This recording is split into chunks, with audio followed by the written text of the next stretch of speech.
नमस्कार। NLPS Hindi tutorial में आपका हार्दिक स्वागत है। अब हम ERP के उधार मॉड्यूल को समझेंगे। समिति जो भी ऋण या उधार किसी भी संस्था से लेती है या लेगी, उससे संबंधित लेन देन करने के लिए उधार मॉड्यूल का उपयोग किया जाता है। सबसे पहले हम डैशबोर्ड में उधार अर्थात बोरोविंग मॉड्यूल के आइकन पर क्लिक करते हैं। उधार मॉड्यूल का पृष्ठ खुलता है। सबसे पहले नया आवेदन तैयार करने की प्रक्रिया समझेंगे। बैंक में खोले गए नए ऋण खाते के आवेदन के लिए खाता निर्माण पर क्लिक करें। ऋण आवेदन विवरण का पृष्ठ खुलेगा। उत्पाद में क्लिक कर संबंधित विकल्प चुनें। मान लीजिए संबंधित उत्पाद विकल्प में शामिल नहीं है तो उसे कॉन्फ़िगरेशन से जोड़ सकते हैं। दाहिनी ओर ऊपर स्थित कॉन्फ़िगरेशन आइकन पर क्लिक करें। एक मेन्यू खुलेगा जिसमें उधार पर क्लिक करने पर दो विकल्प दिखेंगे। उत्पाद निर्धारण पर क्लिक करें। संबंधित पृष्ठ खुलेगा। राज्य का नाम अपने आप आएगा। संबंधित जिले का चयन करें। फिर संबंधित उत्पाद चुनें। उत्पाद का संक्षिप्त नाम स्वयं आएगा। प्रारंभिक तिथि भरें। ऋण का प्रकार चुनेंगे। खाता बही अर्थात लेजर का विवरण चुनेंगे। फिर आवश्यकता के अनुसार प्रयोजन का विवरण चुनेंगे। ट्रांसरोल लेजर मैपिंग का ऑर्डर चुनेंगे। अब सुरक्षित करें पर क्लिक करेंगे तो पॉपअप में सफलता का संदेश आएगा। ओके पर क्लिक करें। संबंधित उत्पाद जुड़ जाएगा। इसी प्रकार यदि पहले से जोड़े गए उत्पाद में कोई संशोधन करने की आवश्यकता है तो कॉन्फ़िगरेशन में क्लिक करें। उधार पर क्लिक करने पर जो दो विकल्प आएंगे उनमें से दूसरे विकल्प अर्थात उत्पाद परिभाषा को संशोधित करें पर क्लिक करेंगे। उत्पाद संशोधन करने का पृष्ठ खुलेगा।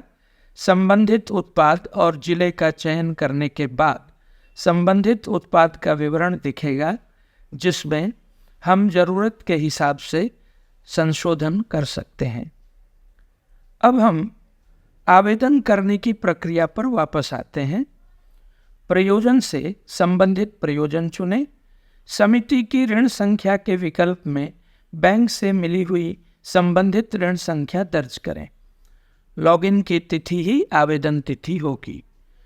संबंधित राशि के विकल्प में राशि दर्ज करें। फिर बैंक मंजूरी अद्यतन करने वाले भाग में स्वीकृति अर्थात मंजूरी तिथि भरें। मंजूर की गई राशि भरें। चुकौती के प्रकार का चयन करें। चुकौती का तरीका चुनें। ब्याज दर भरें। दंडात्मक ब्याज दर भरें। IOD दर भरें। फिर ऋण अवधि विवरण वाले भाग में यदि कोई तैयारी अवधि अर्थात जेस्टेशन पीरियड हो तो उसे भरें। ऋण अवधि माह में भरें। पहली किस्त की देय तिथि स्वतः प्रदर्शित होगी। अब सुरक्षित करें पर क्लिक करें। पॉपअप में सफलता का संदेश आएगा। ओके पर क्लिक करें और नए ऋण का आवेदन तैयार है। आइए अब संवितरण की प्रक्रिया समझते हैं। संवितरण आइकन पर क्लिक करें। एक पृष्ठ खुलेगा। यहाँ हम पहले से तैयार ऋण आवेदन या नए ऋण आवेदन पर बैंक द्वारा किए गए ऋण संवितरण के वाउचर तैयार कर सकते हैं। उत्पाद का चयन करें। ऋण संख्या चुनें। यह ऋण संख्या ERP द्वारा दी गई होती है। समिति की ऋण संख्या अपने आप आएगी। स्वीकृत अर्थात मंजूर की गई ऋण राशि प्रदर्शित होगी। लॉगिन तिथि ही मंजूरी तिथि होगी। ब्याज दर, दंडात्मक ब्याज दर और IOD दर आवेदन के अनुसार प्रदर्शित होंगी। संवितरण वाले भाग में संवितरण राशि विकल्प में राशि भरें। लॉगिन तिथि ही संवितरण तिथि होगी। चुकौती का प्रकार, चुकौती का तरीका और देय तिथि स्वतः प्रदर्शित होंगे। वाउचर का प्रकार आवश्यकता के अनुसार चुनेंगे। यदि अंतरण का मामला है तो अंतरण चुनेंगे। बैच ID का एक पॉपअप खुलेगा। इस प्रक्रिया को हम सदस्य को ऋण संवितरण के अंतर्गत समझ चुके हैं। अभी के लिए हम नकद का विकल्प चुनते हैं। सुरक्षित करें पर क्लिक करने पर पॉपअप में सफलता का संदेश आएगा। ओके पर क्लिक करें। अब हम चुकौती चार्ट पर क्लिक करेंगे। संबंधित पृष्ठ खुलेगा। उत्पाद के विकल्प से संबंधित उत्पाद को चुनें, ऋण संख्या चुनें। नीचे चुकौती चार्ट विवरण खुलेगा जिसमें संबंधित ऋण की किस्त की राशि, बकाया राशि, देय तिथि और ब्याज दर का विवरण होगा। प्रिंट के विकल्प से हम विवरण को प्रिंट भी कर सकते हैं। अब हम संग्रहण अर्थात कलेक्शन आइकन पर क्लिक करेंगे। संग्रहण का पृष्ठ खुलेगा। उत्पाद के विकल्प से संबंधित विकल्प चुनें, संबंधित ऋण संख्या चुनें। समिति की ऋण संख्या अपने आप आएगी। वाउचर का प्रकार चुनें। यदि अंतरण है तो अंतरण का विकल्प चुनें।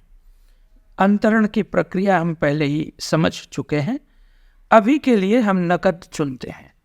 संग्रहित राशि भरें। नीचे मूलधन, ब्याज, दंडात्मक ब्याज, अतिदेय ब्याज अर्थात आईओडी और शेष राशि आवेदन के अनुसार स्वयं प्रदर्शित होंगे। लेकिन हम संग्रहण की राशि का विभाजन अपनी आवश्यकता के अनुसार भी कर सकते हैं। केवल यह ध्यान में रखना है कि संग्रहित राशि और विभाजन का कुल योग दोनों बराबर हों। नरेशन स्वतः आएगा जिसमें आवश्यकता के अनुसार संशोधन किया जा सकता है।